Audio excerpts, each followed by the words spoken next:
To NI news. ముందుగా headlines. పత్తి రైతుకు 20,000 అందించేలా చర్యలు. టీడీపీ విస్తృత స్థాయి సమావేశంలో ముఖ్యమంత్రి చంద్రబాబు.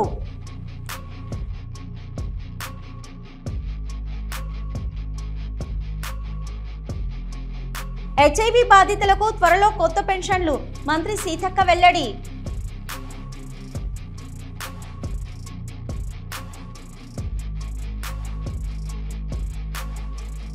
సంగారెడ్డి జిల్లాలో భారీ అగ్ని ప్రమాదం. పాసమైలారంలోని సిగాచి రసాయన పరిశ్రమలో రియాక్టర్ల పేలుడు. భారీగా ఎగిసి పడుతున్న మంటలు.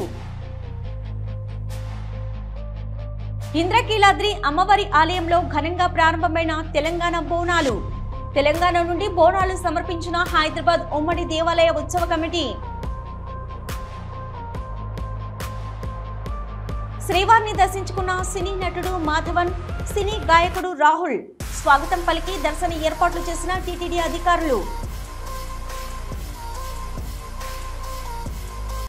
హైదరాబాదు సున్నం చెరువులో హైడ్రా కూల్చివేతలను ప్లాట్ ఓనర్స్ అడ్డుకున్నారు.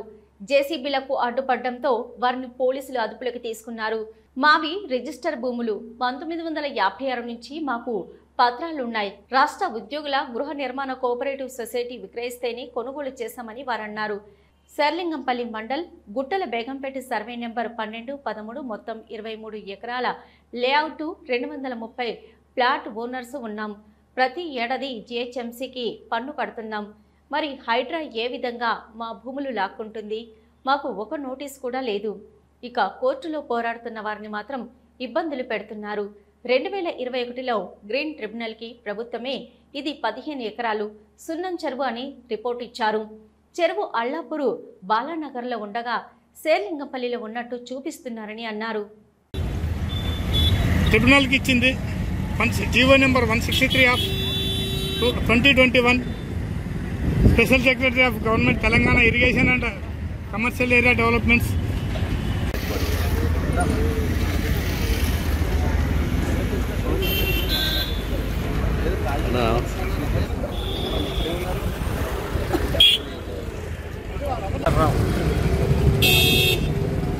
ఇక్కడ నేను పుట్టి పెరిగింది ఇక్కడే. నా వయసు 82 సంవత్సరాలు. మేము స్టోన్ మైన్స్ ఫ్యామిలీ మాది. ఈ బంజారా హిల్స్ ఇదంతా షేక్పేట్. 32 సంవత్సరాల క్రితము సిఎట్ కాలనీ నుంచి, దాని full form National Institute of Small Industries Extension Training SIET, దానికి రావుల సాంబశివరావు ఇచ్చినారు ఎంప్లాయీస్ గురించి. Survey number 12 and 13. అప్పుడు భాగ్యనగర్ అర్బన్ డెవలప్మెంట్ అథారిటీ నుంచి లేఅవుట్ చేసి పర్మిషన్ ఇచ్చినారు. చైర్మన్ గారు లేఅవుట్ చేసి రోడ్లు గిట్టాన్ని మొదలుపెట్టుకొని వర్క్ ఆర్డర్ ఇచ్చినారు.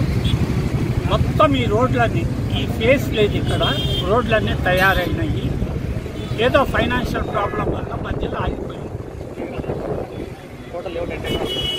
22 ఎకరాల అబౌట్ 18 గుంటలు మొత్తం. సరే, దాని తర్వాత ఈ ఎఫ్టీఎల్ అనే ప్రసక్తి లేదు.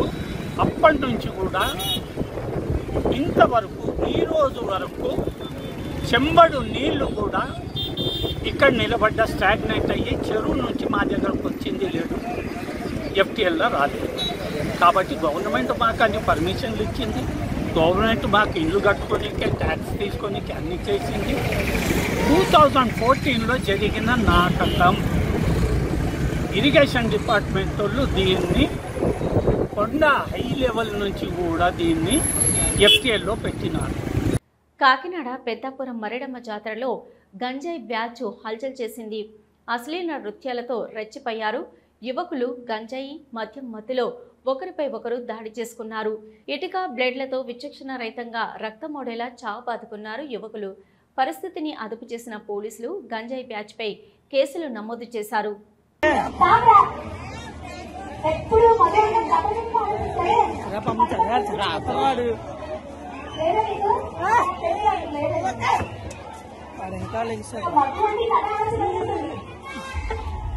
ఖమ్మం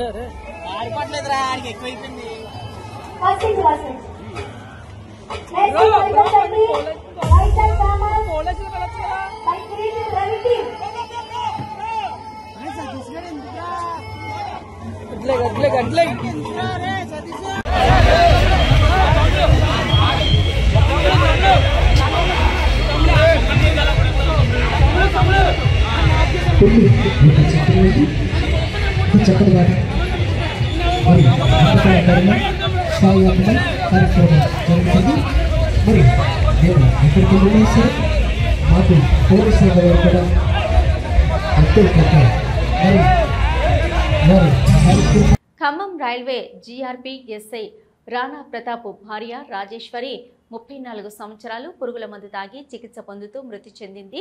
భర్త ఎస్ఐ రాణా ప్రతాప్ అత్త మామ బావ మానసిక వేధింపులు తాళలేక రాజేశ్వరి పురుగుల మందు తాగిందని బంధువులు ఆరోపణ. కొంతకాలంగా భర్త రాణా ప్రతాప్ భార్య రాజేశ్వరి మధ్య మనస్పర్ధలొచ్చాయి. ఇద్దరి మధ్య మనస్పర్ధలతో రాజేశ్వరి తల్లిదండ్రుల వద్ద ఉంటుంది. ఇటీవల రాజేశ్వరి అత్తగాలు విరగడంతో అత్తగారింటికి వచ్చింది. ఈ నెల 26వ తేదీన అత్తగారింట్లో గొడవ జరిగి తల్లిగారింటికి వెళ్లి పురుగుల మందు తాగి ఆత్మహత్యాయత్నం చేసింది. ఆసుపత్రిలో చికిత్స పొందుతూ మృతి చెందింది. భర్తతో పాటు అత్త మామ బావ వేధింపులు తట్టుకోలేక ఆత్మహత్య చేసుకుందని రాజేశ్వరి తల్లిదండ్రులు అంటున్నారు. ఎస్ఐ రాణా ప్రతాప్తో రాజేశ్వరికి 8 ఏళ్ల క్రితం వివాహం జరగగా వారికి కుమారుడు కుమార్తె ఉన్నారు. ట్రైనీ ఎస్ఐగా ఉన్నప్పుడే ఖమ్మం పట్టణంలో ఓ షాప్ ఓనర్ని గన్తో ఎస్ఐ రాణా ప్రతాప్ బెదిరించాడు. ఖమ్మం ప్రభుత్వ ఆసుపత్రి వద్ద ఉద్రిక్తత. ఎస్ఐ రాణా ప్రతాప్ తండ్రి రామచంద్రయ్యపై ఖమ్మం ప్రభుత్వ ఆసుపత్రి మార్చిడి వద్ద దాడికి దిగిన మృతురాలు బంధువులు పోలీసులు రంగప్రవేశం చేసి ఇరు కుటుంబాలకు నచ్చచెప్తూ రామచంద్రయ్యను బయటకు పంపించేశారు. మాదాపూర్ సున్నం చెరువు వద్ద ఆక్రమణలను హైడ్రా అధికారులు తొలగించారు. గతంలో కూడా సున్నం చెరువు ఎఫ్టీఎల్ బఫర్ జోన్ వెలిసిన అక్రమ నిర్మాణాలు కూల్చివేశారు. తర్వాత సున్నం చెరువు సుందరీకరణ పనులను చేపట్టారు. సున్నం చెరువు సమీపంలో వ్యాపారులు బోర్లు వేసి ట్యాంకర్ల ద్వారా నీటిని తోడుతున్నారు. సోమవారం ఉదయం 5:30 నుంచి భారీ పోలీస్ బందోబస్తు మధ్య సున్నం చెరువు బఫర్ జోన్లో ఉన్న వాటర్ బోర్లు గుడిసెలు తొలగించారు.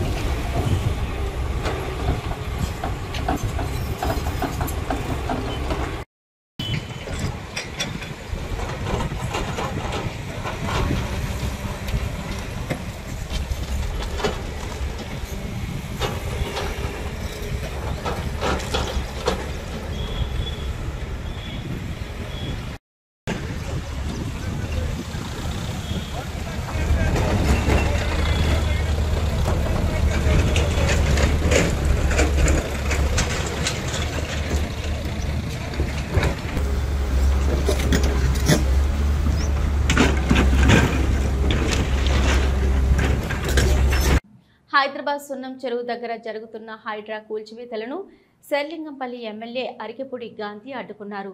హైడ్రా అధికారులపై ఆగ్రహం వ్యక్తం చేశారు. సున్నం చెరువులో కూల్చివేతలను వెంటనే ఆపేయాలని హైడ్రాను ఆదేశించారు. లేఅవుట్లోని ప్లాట్లను కూల్చివేయడం పట్ల హైడ్రా ఎమ్మెల్యే మండిపడ్డారు.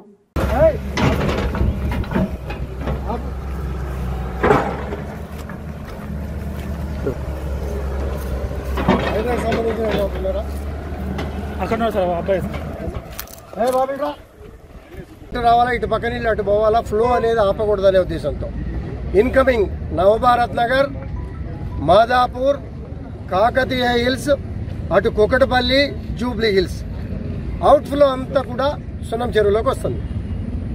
మొత్తం ఇన్ఫ్లో అంతా కూడా ఆ ఏరియా నుంచి వస్తుంది. ఆ ఇన్ఫ్లో మొత్తం ఇవాళ ఆపేశారు. బౌండరీలు మీరు లైవ్ చూశారు, బౌండరీలు మార్చారు, చెరువు పూడుస్తున్నటువంటి దృశ్యాలు చూశారు. హైడ్రా ఒక మంచి పని చేసింది. ఎలా? నిన్న మొన్న ఇక్కడ బోర్ల వ్యాపారం బ్రహ్మాండంగా జరిగేది. బోర్ల వాళ్ళు ఉంటే బాధపడుతుండొచ్చు, బాధపడితే నేనే వాటిని టాలరేట్ చేయను. ఎంతో కాలంగా చెప్పా.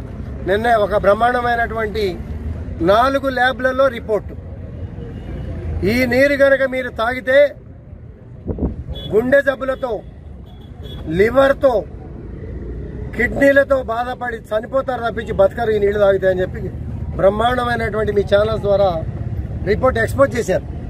ఇది మంచి పరిణామం. FTL బఫర్ జోన్లు కూడా మేము వ్యతిరేకించట్లే. గతంలో హైడ్రా అని భూతద్దంలో చూపించారు. హైడ్రా భూతద్దం కాదు.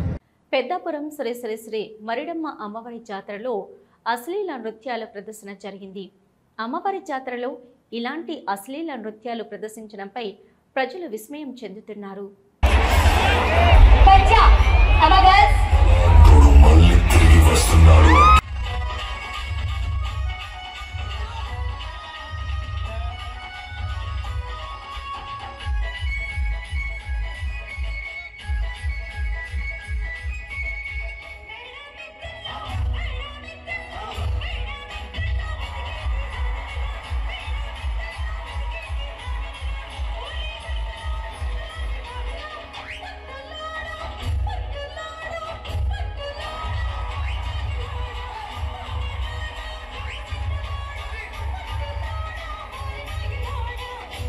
అన్నదాత సుఖీభవ పథకం కింద రైతులకు 20,000 రూపాయలు అందించే కార్యక్రమంలో సీఎం చంద్రబాబు కీలక వ్యాఖ్యలు చేశారు.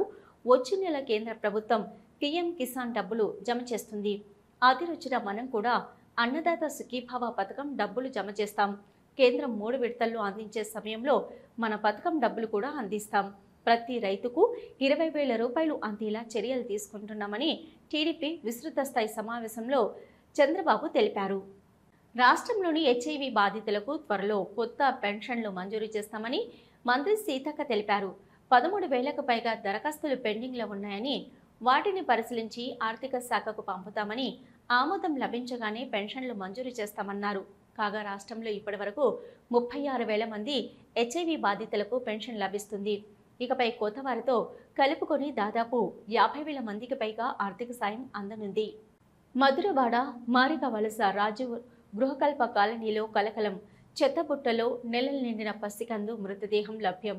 జాతీయ రహదారికి సమీపంలో గల అన్న క్యాంటీన్ సమీపంలో జీవీఎంసీ చెత్తకుండి వద్ద లభ్యమైన పసికందు మృతదేహం. పిఎం పాలెం పోలీసులకు సమాచారం అందించిన స్థానికులు పూర్తి వివరాలు ఇంకా తెలియాల్సి ఉంది. సంగారెడ్డి జిల్లాలో భారీ అగ్ని ప్రమాదం చోటు చేసుకుంది. పాసమైలారంలోని సిగాజీ రసాయన పరిశ్రమలో రియాక్టర్ పేలుడు జరగడంతో ప్రమాద ధాటికి 100 మీటర్ల దూరంలో ఎగిరిపడ్డారు కార్మికులు. పరిశ్రమలో భారీగా ఎగిసి పడుతుండటంతో 12 మంది కార్మికులకు తీవ్ర గాయాలు కాగా 10 మంది చనిపోయినట్లు అంచనా వేస్తున్నారు. పూర్తి సమాచారం తెలియాల్సి ఉంది.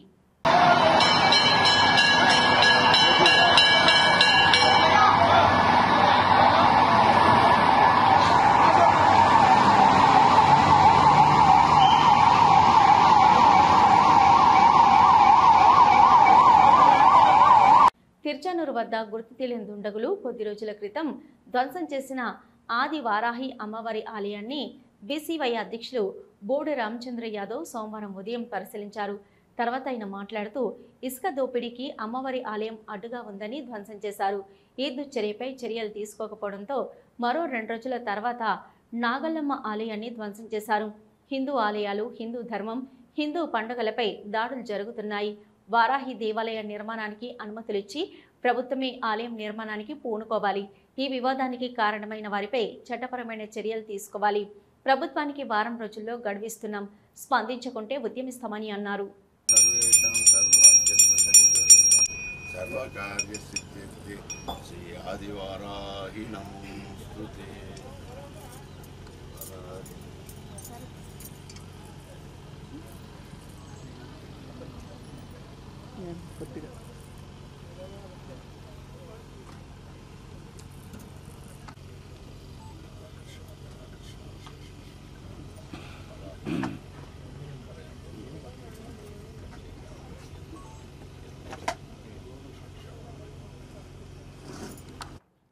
నేను అదే అన్నానన్నా, రాష్ట్రంలో గత 2019 నుండి 24 వరకు ఒక రకమైన అరాచక పరిపాలన కొనసాగింది.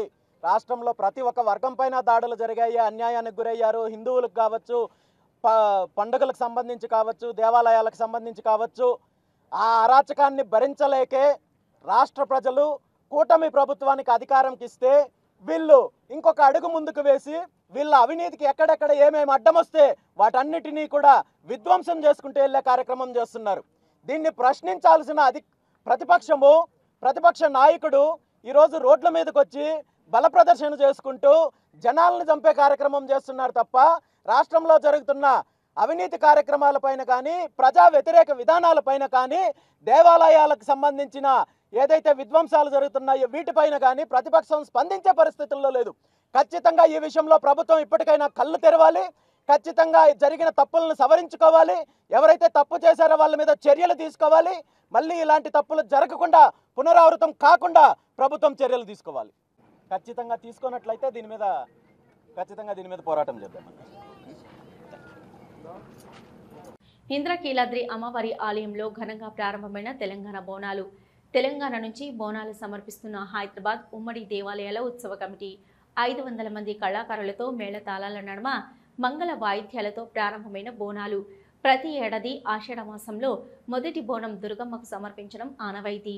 ఇరు రాష్ట్రాల ప్రజలు సుభిక్షంగా ఉండేందుకు బోనాలు సమర్పించేందుకు తెలంగాణ నుండి వచ్చిన భక్తులకు ప్రత్యేక ఏర్పాట్లు చేసిన దుర్గగుడి అధికారులు.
సోమవారం ఉదయం శ్రీవారి దర్శనార్థం తిరుమల విచ్చేసిన సినీ నటుడు మాధవన్ను సినీ గాయకుడు రాహుల్కి టీటీడీ అధికారులు స్వాగతం పలికి దర్శన ఏర్పాట్లు చేశారు.